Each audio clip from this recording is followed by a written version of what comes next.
So get this. It's the spring of 1987. Florida. Sunshine, palm trees, tourists waddling around in Hawaiian shirts. The whole deal. You got this guy named Donald B. Dietz, 63 years old, a Vietnam veteran, a man who had seen the worst humanity had to offer and somehow managed to come back and live a quiet, unassuming life in a small Florida town. Dude wasn't flashy, wasn't a loudmouth. He was the type of guy who'd give you a polite nod at the grocery store and spend his afternoons tinkering with stuff in the garage or sipping coffee at the local diner. Just a regular dude. But behind those calm eyes, this guy had been through it. The jungles, the trauma, the loss. And after everything, all he wanted was peace. And he earned it. He kept to himself, was respectful, and people liked him. No enemies, no drama. Literally the last person you'd expect to be involved in anything sketchy.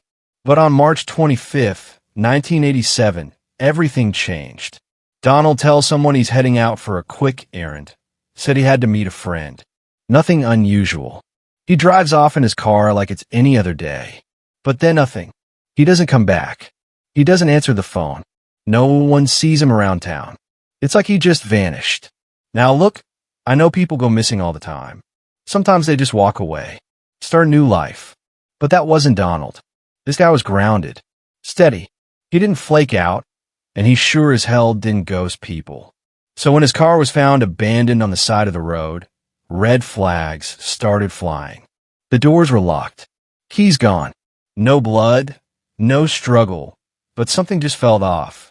You know when you get that gut feeling that something's wrong, even if you can't prove it? Yeah, that kind of vibe. Police start looking around. Family and friends are freaking out. The local news runs the story. Missing veteran. Last seen Wednesday. People hoped he was just out of town, maybe had car trouble, maybe needed time to himself. But then a few days later, hope turned to horror. Donald's body was found in a secluded orange grove out in the middle of nowhere. I'm talking rural Florida, quiet enough that you could hear the wind rustling through the trees and your own thoughts haunting you.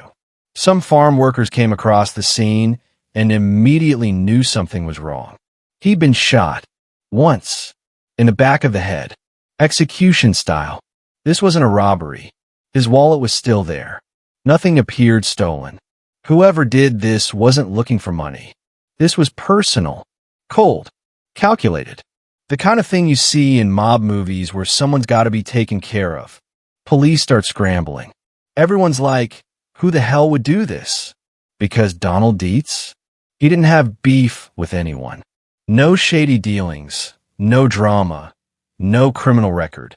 The man lived so quietly, you'd forget he even lived next door. He went to church. He volunteered. A veteran. A damn good man. So for a while, there were no answers. Just a dead veteran, a grieving family, and a town that couldn't understand how something like this could happen. And that's when it gets weird. Because a few days after Donald's disappearance, but before his body was found, an elderly tourist, just minding his own business, was snapping random pictures along the Florida highways. You know, like old people do when they think every palm tree is a National Geographic photo op. He takes a photo of this random car parked on the shoulder of the road.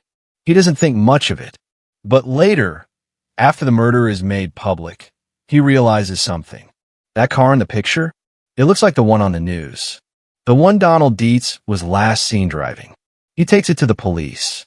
They zoom in. They do the whole enhanced thing like it's CSI Miami. And guess what they see? There's a man standing near the car. And that man? He's not just anyone. He's wearing a cop's uniform. And that, my friends, is where this story takes a dark, twisted turn. Because it wasn't just some stranger off the street. This wasn't a random act of violence.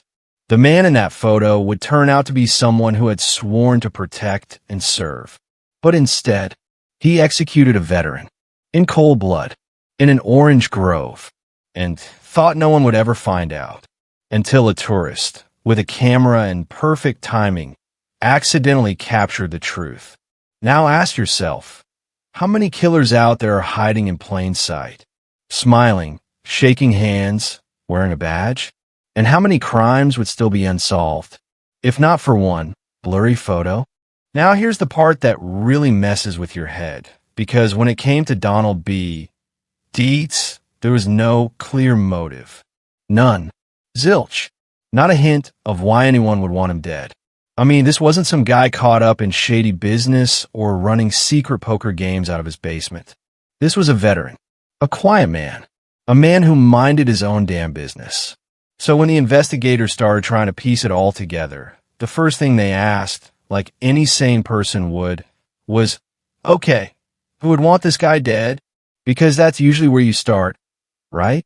You look at enemies, grudges, people owed money, jealous exes, business partners gone sour, someone beefing over a property line or a lawnmower, anything. But with Donald, they came up empty. The guy didn't have enemies. He wasn't feuding with anyone. There were no bitter ex-wives lurking in the background, no angry neighbors, no secret mistresses, no shady business deals waiting to explode. His life was boring in the best way possible. Like this man's version of a wild day was probably picking up the wrong coffee creamer at the store and going back to exchange it. That's how clean this guy's slate was. He wasn't involved in drugs. No gambling. He wasn't some under-the-table bookie or laundering money for the local mob. He wasn't even on Facebook getting into political arguments. Just a regular guy who lived a quiet life and kept things simple. So you've got this veteran, right? He's retired, mostly keeps to himself. Still does the occasional odd job around town. Maybe helps a neighbor fix something or volunteers at the local VFW. People knew him, yeah, but he wasn't in anybody's face. And he definitely wasn't the type to cause waves. And that's what makes it so damn frustrating. Because usually, when someone's killed, especially execution style, it screams revenge or desperation. It screams you knew something or you did something. But this, with Donald, there was nothing. It's like trying to solve a puzzle where someone threw out the corner pieces. The cops are sitting there going, okay, did he witness something he shouldn't have? Was he in the wrong place at the wrong time? But nothing clicks. No one could think of a single person who had it out for him. His friends were devastated and confused. They told the police the same thing over and over again. Donald didn't mess with anybody. Like, he was the kind of guy you could trust to house sit your pets and return your tools cleaner than when he borrowed them. He was polite, respectful, didn't talk behind people's backs. No known arguments, no weird calls, no threats, no hints of paranoia. He wasn't looking over his shoulder or acting off in the days leading up to his death. And even if he had witnessed something, you'd think he would have said something to someone. But no, nothing. His criminal record? Clean. Like, cleaner than a preacher's Sunday shirt. Not even a parking ticket. And as far as financial stuff went, he wasn't living large, but he also wasn't in any kind of debt that would make someone knock on his door with a pistol. He wasn't sitting on a winning lottery ticket. He didn't come into an inheritance. There was no insurance scam in play. He didn't owe money to anyone, and nobody owed him. There wasn't even a whisper of scandal. So when the investigators finally confirmed it was Donald's body lying in that orange grove, the question became why? Why him? Why that day? Why that way? No signs of struggle. No blood trail. Nothing was taken. Wallet still on him. Car left on the side of the road. Everything about it screamed planned, but for the life of them, detectives couldn't figure out what the plan was for. What would the killer gain from murdering a 63-year-old man who just wanted to drink his morning coffee in peace? It wasn't random, because the shot to the back of the head? That's personal. That's someone sending a message. But what kind of message are you sending when the person you kill didn't even do anything to deserve it? That was the terrifying part. Not just that Donald was murdered, but that there was absolutely no rhyme or reason to it. No logic. No motive. It was like he'd been selected. Not because of who he was, but maybe because of what he knew, or maybe because of who he saw, or maybe, just maybe, because someone wanted to make sure he wouldn't talk. But no matter how deep they dug, no one could figure out what Donald might have stumbled into. Because up until the moment of his death, his life was ordinary, comfortably, beautifully boring. And yet, someone decided to end it. Quickly, quietly, like flicking off a light switch. And nobody knew why. That's what haunted the town. That's what haunted the detectives. Because if someone like Donald could be murdered out of nowhere, who's safe? All right, so let's talk about Jim Duckett. Now, at first glance, this guy was your typical small-town cop. You know the type, drives around in a patrol car that probably hasn't had the oil changed in months, waves at neighbors, maybe moonlights as a security guard on the weekends. A man with a badge, a uniform, and supposedly a duty to protect and serve. That's what people thought anyway, because back then, no one was looking at Jim Duckett like he was a suspect. Not even close. In fact, when Donald Dietz went missing, Duckett was just another name in a Rolodex of local law enforcement, someone the public was supposed to trust. Hell, he may have even been part of the search efforts at some point, walking around with a flashlight, shaking his head like, boy, I sure hope we find him, when in reality, well, we'll get to that. See, in the early days of Donald's disappearance, investigators were scrambling. They were asking all the usual questions. When was he last seen? Who was he meeting? Did he have any enemies? And Jim Duckett's name? Not even on the radar. Not even a blip. Why would it be? He was a cop.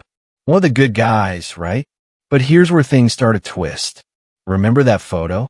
The one that tourists randomly snapped by the side of the road? The one that showed Donald's car parked awkwardly on the shoulder? Yeah, that photo. It turned out to be the smoking gun. Because when investigators zoomed in, sharpened the image, adjusted the lighting, basically pulled off a miracle worthy of a crime drama, they noticed something weird. There was a man standing near the car. Not just any man. A man in a police uniform. Now at first, that didn't raise too many alarms. Florida's full of cops. Maybe it was someone doing a traffic stop. Maybe it was a deputy offering help to a stranded motorist. Could have been anything, right? But when they showed that photo to people familiar with the local department, colleagues, neighbors, even other officers, people started saying the same thing. That looks like Jim Duckett. And that's when everything flipped. Because now the question wasn't, where is Donald? It became, why is Jim Duckett the last known person to have seen him alive? Investigators did what investigators do. They started digging, looking at Jim's schedule, his patrol logs, his radio traffic. And sure enough, he wasn't where he said he was supposed to be. There were gaps, inconsistencies, times when he was supposedly on one side of town, but had no radio calls to prove it. No witnesses placing him where he claimed to be. And then came the kicker. Donald had told someone earlier that day, right before he disappeared, that he was meeting someone in law enforcement. Yeah, let that sink in for a second. Suddenly, this well-respected officer starts looking real suspicious. Like, what are the odds a retired veteran ends up dead in an orange grove the same day he was last seen with a local cop? And that cop just happens to have a flimsy alibi and be caught in a candid roadside photo near the victim's abandoned car. But wait, there's more. You know how I said Jim Duckett was just a regular cop? Well, turns out he wasn't exactly Mr. Clean. Once they started pulling that thread, a whole mess unraveled. There were whispers of misconduct, allegations that had been brushed aside or quietly dropped. Nothing concrete at first, but enough to raise eyebrows. This wasn't his first time skating the edge of what was appropriate. And suddenly, everyone who had once nodded politely at Duckett was now whispering behind closed doors like, "You think he actually did it?" So, yeah, this guy wasn't just on the job that day. He was connected to the victim.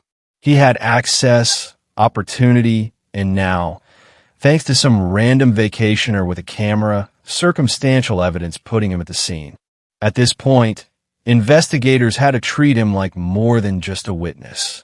He went from Officer Duckett to person of interest real fast. They brought him in for questioning. And, no surprise, he denied everything. Claimed he had nothing to do with Donald's disappearance. That he was never near the scene. That he didn't even know the guy that well. But the problem with lying? Photos don't lie back. They had a picture of him at the car. They had timeline holes. And the more he talked, the more the story didn't add up. It was like watching a bad liar try to keep a dozen plates spinning on sticks, one by one.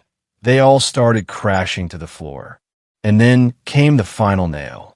Donald's body, when found, showed no signs of struggle. No defensive wounds, which suggested he probably knew his killer, trusted him, maybe even felt safe around him. And who better fits that description than a cop? Someone you'd pull over for. Someone you'd follow if they asked you to step out of your car. Someone whose presence wouldn't immediately trigger fear until it was too late. Jim Duckett, the friendly neighborhood officer, smiling, patrolling, shaking hands, and hiding a deadly secret the whole damn time. It was one of those moments where the whole town took a collective step back and went, wait, that guy. Yeah, that guy. So here's where this story takes a full-on nosedive into the realm of WTF. Because just when you think it's bad enough that a local cop might have had something to do with the cold-blooded execution of a Vietnam veteran, we find out that Jim Duckett wasn't just a cop with a bad attitude or a few shady habits. No, this dude had a full-blown, rotten core, dark-as-hell past. One that would make your skin crawl. And the worst part? It wasn't even hidden. See, once Duckett was identified in that roadside photo and started getting looked at like a suspect instead of a trusted officer, the gloves came off. Investigators started pulling files, reviewing complaints, digging through his past like they were mining for skeletons. And guess what? They found some. A lot of them. Turns out, Duckett had already been a suspect in other disturbing crimes. And not just your run-of-the-mill bar fights or domestic disputes, which is bad enough. No, these crimes involved the unthinkable. Children. Yeah, that's where we are now. We're talking allegations of sexual misconduct involving minors, stuff that had either been ignored, downplayed, or just kind of went away over time. Because remember, this was a cop we're talking about. And in small towns, cops protect their own.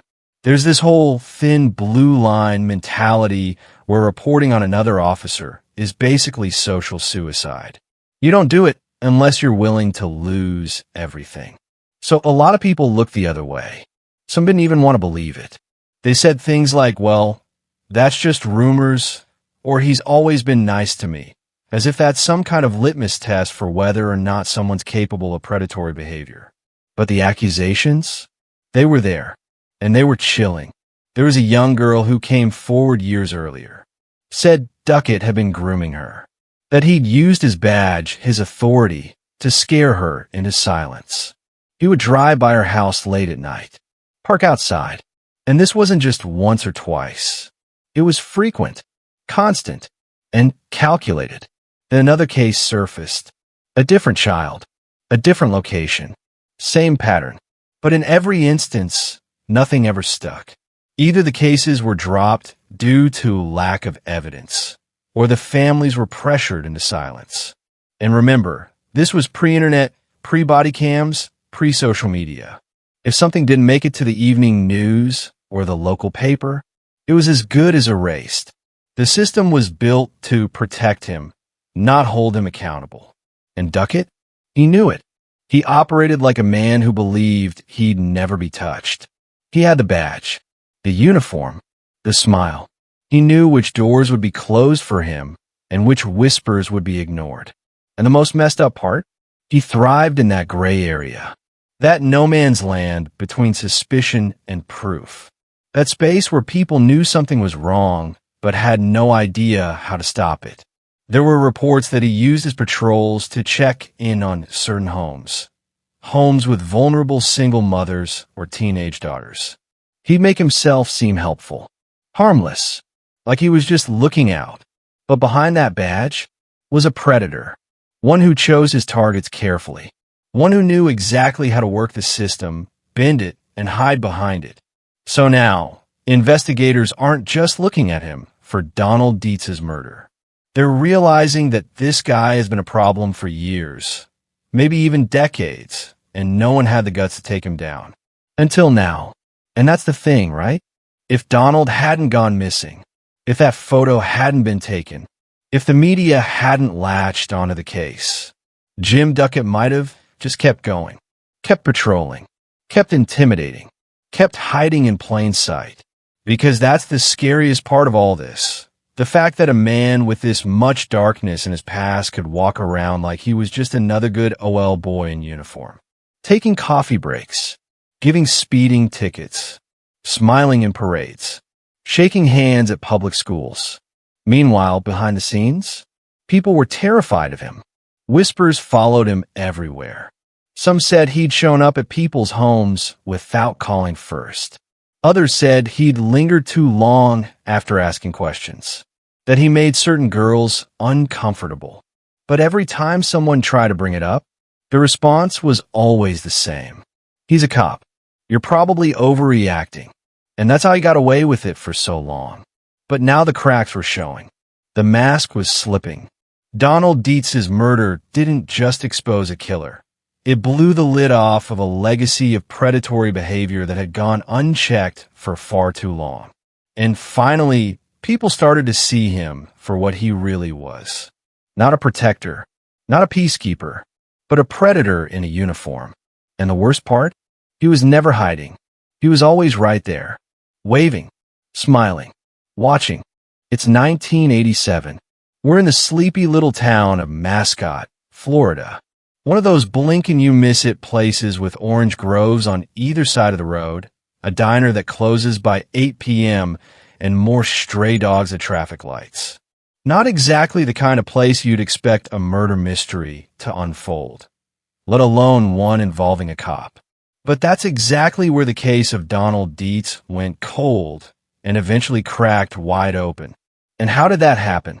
Brace yourself, because the thing that blew this case wide open came from the most random source imaginable. A vacationing tourist with a camera. Yeah, a literal tourist. Someone who wasn't from the area, didn't know Donald, didn't know Duckett, and wasn't looking for anything except maybe a scenic roadside photo or a break from the Florida humidity. That's it. This person, this everyday, camera-slinging, map-folding tourist, ends up stumbling into one of the biggest accidental clues in Florida true crime history. So here's how it went down.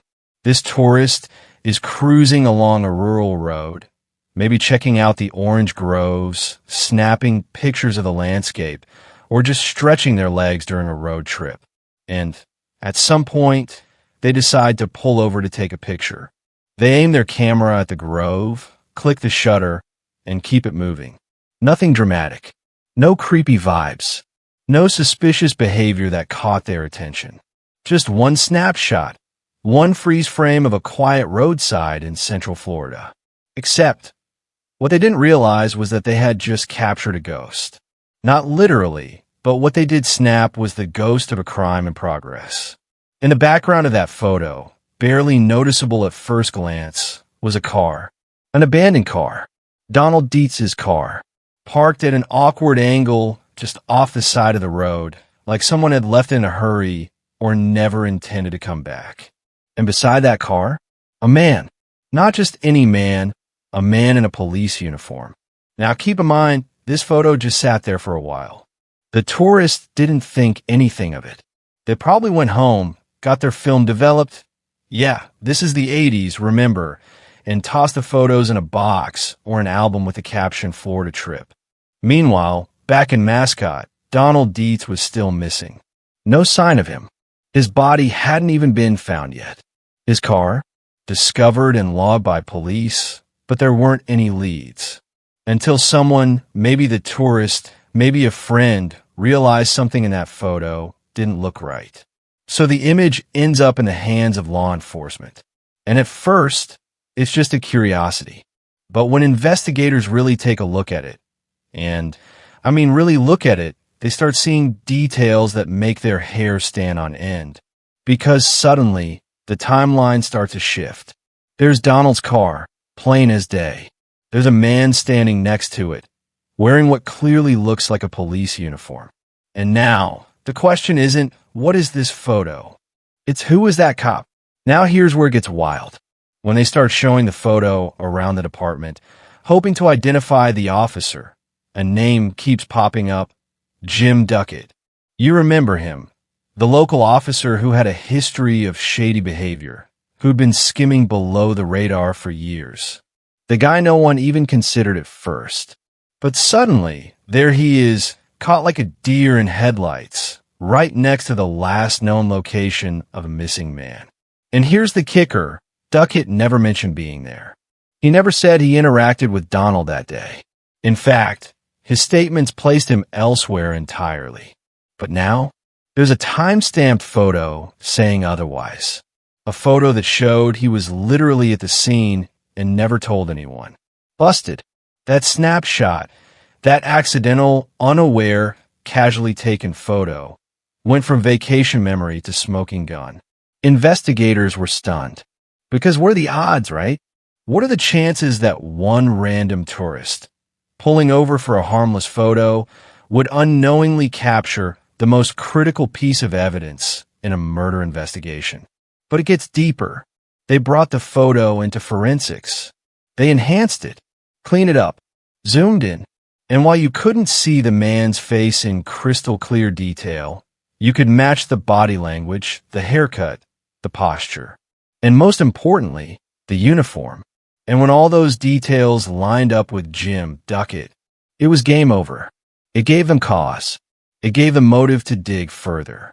It gave them leverage. Suddenly, Duckett wasn't just a questionable officer with a sketchy past. He was now visibly linked to the disappearance of a man who ended up dead in an Orange Grove, shot execution style. And all because someone wanted a picture of some trees. I mean, seriously, if that tourist had arrived 5 minutes earlier or 5 minutes later, we wouldn't even be having this conversation. Duckett might have gotten away with it. Again, but fate, as they say, has a camera. And in that one split second, someone captured the truth. No interviews, no confessions, no hearsay, just cold, hard photographic proof that the wolf wasn't outside the gate. He was already wearing the badge. All right, so let's talk about lies. Specifically, the kind that come out of someone's mouth when they're trying to cover their ass after doing something they weren't supposed to do. You know the kind. That nervous, too rehearsed, trying way too hard to sound casual type of lying. And if anyone was pulling that exact move during the investigation into Donald Dietz's disappearance, it was Officer Jim Duckett. Now, keep in mind, when Donald first went missing, nobody was looking at Duckett. He was a cop, remember? A good OL boy in uniform. The guy who was supposed to serve and protect. And at first, he leaned hard into that image. The helpful officer. The concerned citizen. He even participated in parts of the investigation. Like, can you imagine? You murder a man and then go out pretending to help look for him? Sociopath behavior. So when the investigators started doing what they always do, asking questions, checking timelines, talking to witnesses, Duckett had his story ready. He had it rehearsed. He had alibis. He told them exactly where he was and exactly when. Claimed he was nowhere near Donald Dietz's last known location. Said he hadn't seen Donald that day. No interaction. No contact. Nothing. Just a regular shift. Nothing out of the ordinary. And honestly, at first they believed him. Why wouldn't they? This guy was in uniform, had seniority, and had built up just enough community trust over the years to fly under the radar. Plus, nobody wants to believe a cop could be capable of cold-blooded murder. It just doesn't fit the narrative people want to hold on to. So Duckett's word? It was taken at face value until it wasn't. Because remember that photo? The one taken by a random tourist? Yeah, that photo. The one that changed everything. When investigators finally laid eyes on it and realized it captured Duckett standing right next to Donald Dietz's abandoned car. The same car he claimed he'd never even seen. They knew they had a major problem. His entire story? Crumbling. So they call him back in. Started asking questions again. But this time, with the photo tucked in their back pocket like a loaded gun. They wanted to see if he'd double down. If he'd keep digging himself deeper. And boy, did he. He repeated the same version of events. Said he wasn't anywhere near the orange groves that day. Claimed he was on a totally different side of town. Gave a detailed breakdown of his timeline like he'd memorized it. He even tried to get ahead of things like, oh yeah, I heard they found that guy's car, but I don't know anything about that. But then they hit him with it. Boom. The photo. And the look on his face? According to investigators, it was like watching a mask fall off in real time. All the confidence? Gone. All the practice storytelling? Cracked. Because there it was, in black and white, time-stamped, undeniable, proof that Jim Duckett was standing next to Donald Dietz's vehicle. The same car he claimed he'd never been near. That one snapshot tore his entire story to shreds. And the beauty of it? It wasn't hearsay. It wasn't opinion. It wasn't some nervous witness trying to recall what they saw. It was a photograph. A still frame of truth. One that he couldn't argue with, couldn't erase, and couldn't explain away. And that's when the investigation flipped. Suddenly, Duckett wasn't just a guy with a questionable past. He was a cop who lied to investigators during an active murder case. A guy who deliberately misled authorities while standing on the inside of the justice system. Think about that. He wasn't just a suspect. He was someone who had access to the files, the radio chatter, the case updates. And even with all that, he still couldn't keep his lies straight. The moment that photo came to light, every word he'd said came under review. Every report he'd filed. Every shift record. Every past complaint that had gotten lost in the system. It all came pouring out like dirty water from a busted pipe. And let me tell you something. The lie didn't just ruin his credibility. It exposed his intent. Because here's the thing. Innocent people don't lie about where they were when a man goes missing. They don't need to. Innocent people tell the truth, even if it's messy or inconvenient. But Duckett? He deliberately crafted a false narrative. One that put him far away from the scene, because deep down he knew. He knew if anyone saw him near that car, it was game over. And guess what? Game over. The investigators leaned all the way in after that. They used the photo to poke holes in his story, interrogate his whereabouts, and finally start connecting the dots between Duckett and Donald Dietz. And suddenly, the pieces started clicking together. Motive, opportunity, timeline, history, and now, proof of deception. All from one lie. A lie that unraveled everything he worked so hard to hide. And all because some tourist wanted a picture of an orange grove. Talk about karma with a camera. All right, so by this point, you've got Officer Jim Duckett caught in a major lie. His story about where he was the day Donald Dietz went missing has completely imploded thanks to one random vacation photo. And from the moment that photo surfaced, the wheels of justice? Oh, they started turning fast. But here's the thing about the justice system. It doesn't run on gut feelings. You can't just say, well, this guy's shady, and we caught him lying, so let's arrest him. No, you need to build something solid. Something that can stand up in court. Something so convincing that even a defense attorney with a silver tongue can't twist it into reasonable doubt. And that's exactly what police set out to do. Let me tell you, it wasn't easy. There wasn't a smoking gun in the traditional sense. No video footage of the crime. No murder weapon with Duckett's fingerprints. No DNA. So what do you do when you don't have direct evidence? You go to war with circumstantial evidence, and a lot of it. Now, let's talk about circumstantial evidence for a second. A lot of people think that means weak or flimsy, but that's not true. Circumstantial evidence is like puzzle pieces. Each one might not mean much on its own, but when you put enough of them together, you don't just see the picture, you feel it. And that's exactly what police did in the case against Duckett. They started reconstructing every moment leading up to Donald's disappearance. Where he was last seen, who he talked to, what route he usually took, what time he typically left his apartment.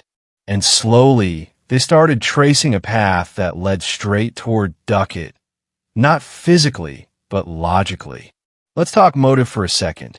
Now, Duckett didn't come out and say, "Hey, I had a reason to kill Donald Dietz." Obviously. But you know who did? The investigators, after combing through Duckett's past and finding more than a few skeletons. See, Duckett wasn't just a guy who lied once. He was a guy with a long pattern of behavior that, when viewed in total, painted a disturbing picture. He had a history of misconduct, especially involving younger victims. He had secrets.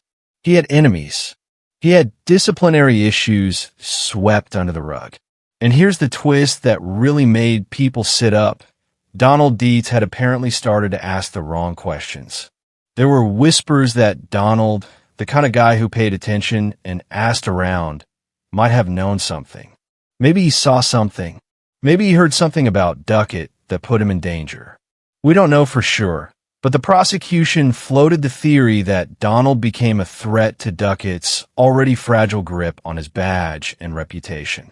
That's where the motive comes in. And then there's the changing story. Oh man, if you want to watch a guilty man panic, just look at the way Duckett's version of events morphed over time. First, he said he wasn't anywhere near the scene. Then, after the photo came out, suddenly he's like, "Oh yeah, maybe I drove by the area briefly." Next thing you know, he's rewriting entire chunks of his day, trying to explain away inconsistencies he didn't think anyone would ever notice. The cops were watching this in real time, and it was like watching a man try to build a house on quicksand. The more he talked, the worse it got. And let's not forget the behavior after Donald went missing. Duckett didn't act like an innocent man. He didn't help organize search parties. He didn't seem genuinely shaken. He played it cold, calculated, detached. You'd expect a cop, someone who's trained to care about the community, to at least pretend to care. But not Duckett. His behavior screamed, "I already know how this ends." So investigators took all of that, the photo, the lies, the inconsistencies, the motive, the history, the behavioral red flags, and they built a case. They laid it out like this. Donald Dietz disappears without a trace. His car is found in an isolated orange grove. Duckett says he wasn't there, but a photo proves otherwise. He has a history of disturbing behavior. His stories shift under pressure. And most damning of all, he had a potential motive to silence someone who may have been a threat to him. Each piece wasn't definitive alone, but stacked together, it was a mountain. And here's the moment that made jaws drop. The police were so confident in their case, they went forward without a murder weapon. Let that sink in. They didn't find the gun. They didn't need it. Because the story told by the evidence was so strong, so interconnected, that it became undeniable. The case wasn't flashy. It wasn't CSI with lasers and high-tech gadgets. It was old-school detective work. Interviews, patterns, surveillance, paper trails, timelines, and one critical photo that caught a man in a lie so big, it unraveled everything he'd tried to hide. And when they laid that case out in court, let's just say, Duckett wasn't looking so bulletproof anymore. So after months of digging, chasing leads, flipping over every rock, and watching the cockroaches crawl out, after the photo came to light and Jim Duckett's lies fell apart like cheap origami, the police finally had enough to do what should have been done a long time ago. They slapped the cuffs on him. And this wasn't just some quiet, low-key arrest. This was big. Because remember, this guy wasn't just your average suspect. He was a cop, a uniformed officer of the law, someone who swore an oath to protect people like Donald Dietz, not bury them in orange groves. When they arrested him in 1988, the community was in total shock. People were stunned. Like, how does a guy who wears the badge end up being the same guy who commits a murder in cold blood? It shattered a lot of illusions for people. The idea that just because someone's got a badge on their chest doesn't mean they aren't capable of doing something completely horrific. Now, Duckett, he tried to play it cool. He stuck to his story, tried to act like this was all some big misunderstanding. But the truth was breathing down his neck, and he knew it. That photo, that single photo, had lit the fuse. And now, he was standing at the center of a firestorm of evidence that just kept getting bigger. So they charged him with first-degree murder. They said, "You didn't just kill a man. You executed him. You stalked him, lured him, and took him out like he was some kind of threat to you. And then you had the audacity to help with the investigation." It wasn't just a crime. It was a betrayal on every level. When the trial began, it was one of those courtroom dramas that felt straight out of a movie. The prosecution came in swinging, laying out every piece of circumstantial evidence they had collected like chess pieces on a board. They didn't have a murder weapon. They didn't have a confession. But what they did have, a trail of lies, a motive, a photo, and a man who thought he was too smart to get caught. They talked about Donald Dietz, how he was a quiet, kind Vietnam vet who didn't deserve to die. They painted a picture of a man who may have stumbled onto something dark. Maybe Donald had seen Duckett doing something he shouldn't have been doing. Maybe he threatened to expose him. Maybe Duckett got scared and decided to silence him permanently. And Duckett? He took the stand. He actually got up there and tried to defend himself. He doubled down on the lies, tried to explain the photo away, said he just happened to be near Donald's car, that he didn't even know it was Donald's. But the jury wasn't buying it. The timeline didn't add up. His version of events kept shifting, and the look on his face when that photo was shown to the courtroom, you could feel it, like the truth was clawing its way out of his skin. But the real kicker? It was the witnesses, people who had worked with Duckett, people who had crossed paths with him. They started coming forward, and their stories painted a picture that was deeply unsettling. He wasn't just a cop with a dark past. He was a predator, a manipulator, someone who'd used his badge not to help people, but to hide behind it. And that made the jury sit up and listen. By the time closing arguments came around, the prosecution didn't have to work that hard. They just reminded the jury of what was already sitting in front of them. A man who lied, a man who had motive, a man who had opportunity, and most importantly, a man who was caught on camera at the scene of the crime. And when the jury went back to deliberate, it didn't take long. They came back with a guilty verdict. Jim Duckett was convicted of the murder of Donald Dietz. And when that gavel came down, you could feel a shift, not just in the courtroom, but in the entire town. People finally saw the truth, that monsters don't always look like monsters. Sometimes they wear a uniform. Sometimes they smile and wave. Sometimes they stand in the mirror and tell themselves they're still the good guy. Duckett was sentenced to death. Yeah, you heard that right. Death row. The state of Florida doesn't play when it comes to crimes like this, especially when you murder a veteran, especially when you hide behind a badge, especially when you lie to everyone's face like you're untouchable. And Donald Dietz? His family finally got justice. It didn't bring him back, but it gave them closure. It gave his memory the dignity it deserved. He wasn't just another cold case or another name on a file. He was a man whose life mattered. And thanks to one photo and a relentless group of investigators, the man who took that life was held accountable. You know, sometimes all it takes is one flash, one click of a camera, one random moment that captures the truth, whether you're ready for it or not. And for Jim Duckett, that flash, it exposed everything. Now, let's talk about what happened after that shocking guilty verdict. You'd think a man like Jim Duckett, a police officer for all those years, a guy who wore the badge and swore to uphold the law, well, you'd think he'd get a sentence like life in prison, right? He'd rot in jail, serving out his days. But no, not this time. See, the thing about Florida? It doesn't mess around when it comes to capital punishment, especially for a crime as brutal as murder. And the fact that Duckett wasn't just some random citizen. He was a cop, someone who used his badge to abuse his power and carry out a gruesome execution-style murder of an innocent man. Well, it only made the case that much more personal. The law wanted to send a message, and they did it loud and clear. So, in 1988, after Duckett's conviction, the jury didn't just hand down a sentence of life in prison. No. They hit him with the death penalty.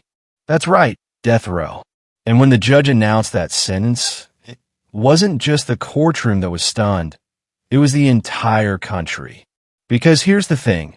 Cops don't typically get death sentences. They just don't. Think about it. It's rare, almost unheard of, to see a police officer get convicted of such a heinous crime, let alone one that results in the death penalty. Cops are supposed to be the good guys, right? They're the ones who solve cases, protect citizens, and stand as the front line of justice.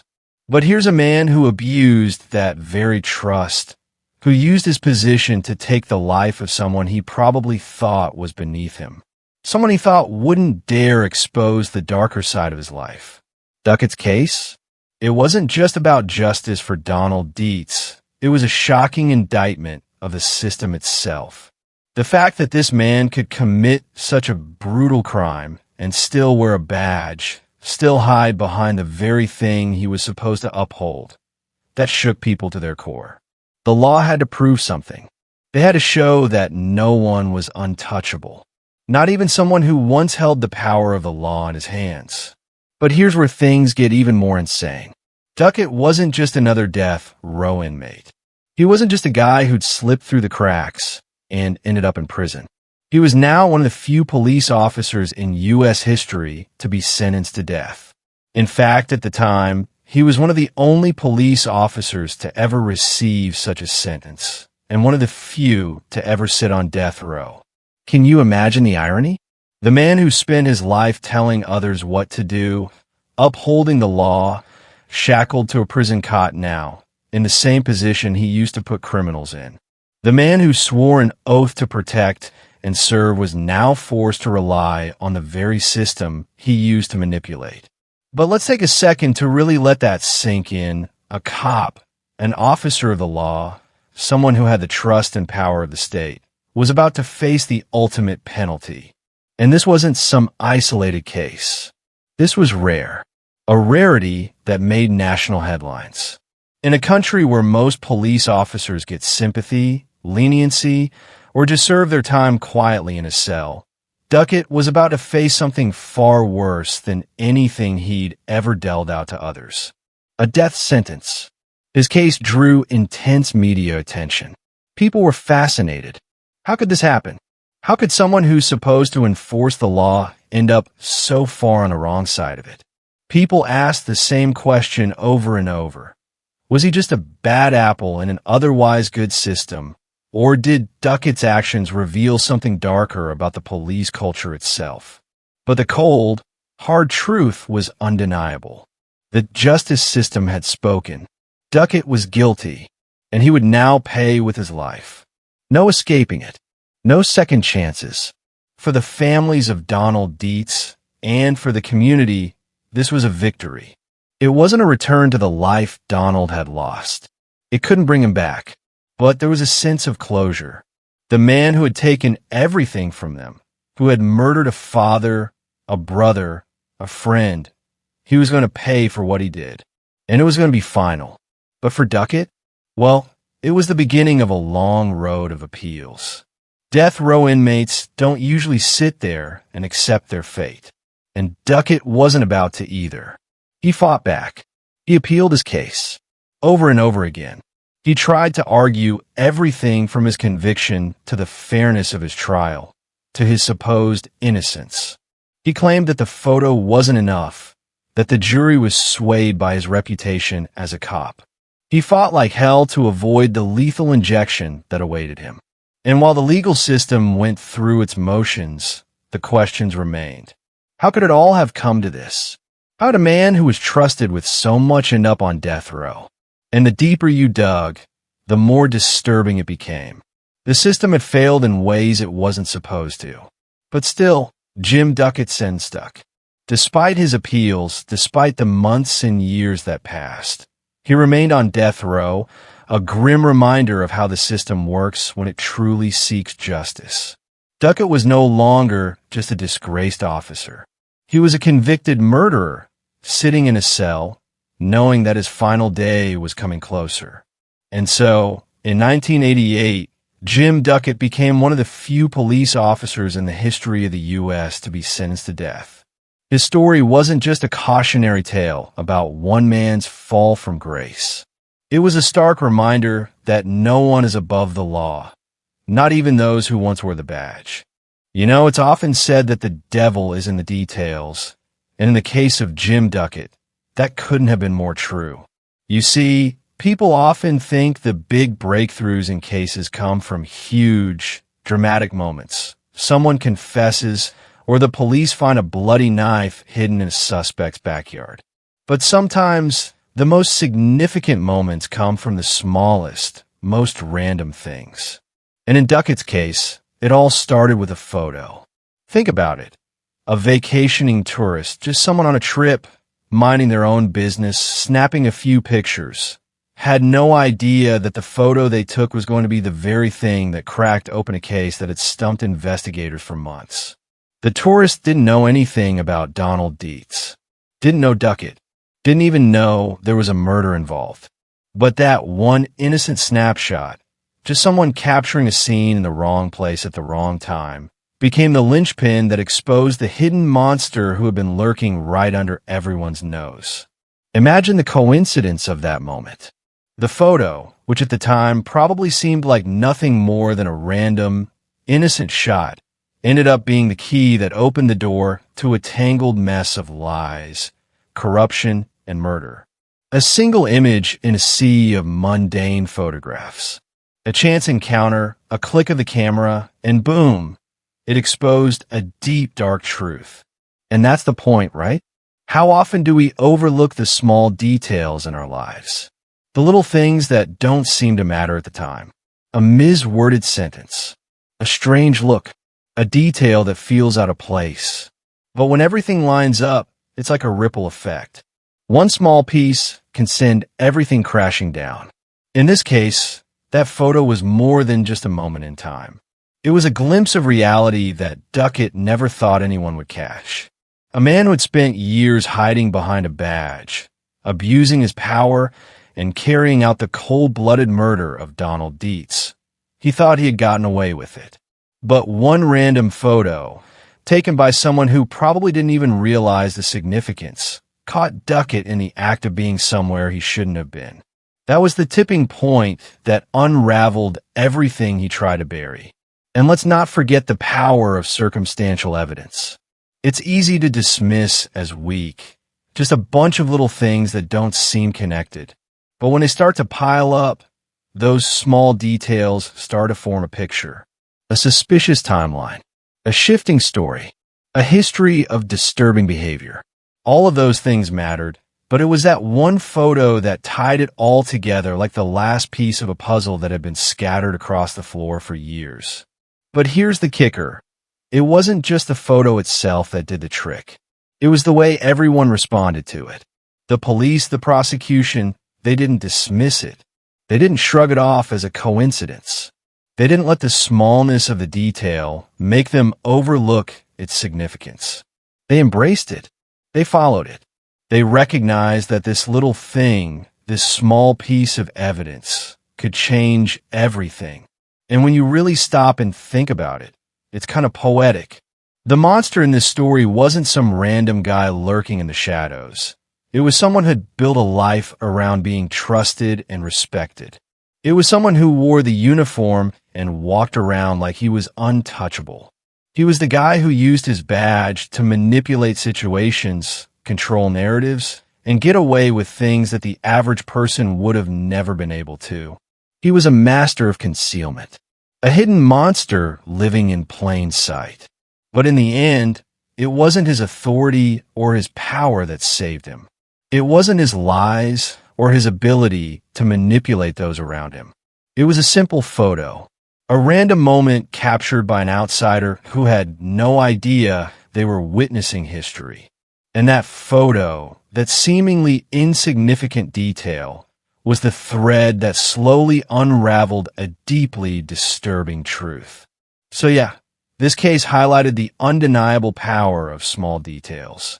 It's a reminder that sometimes the truth isn't hidden in flashy moments of excitement or drama. It's buried in the tiniest of clues. The things that are so easy to overlook, so easy to dismiss. But if you dig a little deeper, if you follow the thread long enough, you'll find that those tiny details might just be the most important thing you'll ever uncover. And that's what makes the Duckett case so haunting, so chilling. It's not just that this man got away with murder for so long. It's that the truth was always there, hiding in plain sight, waiting for one small mistake, one random photo to blow it all wide open.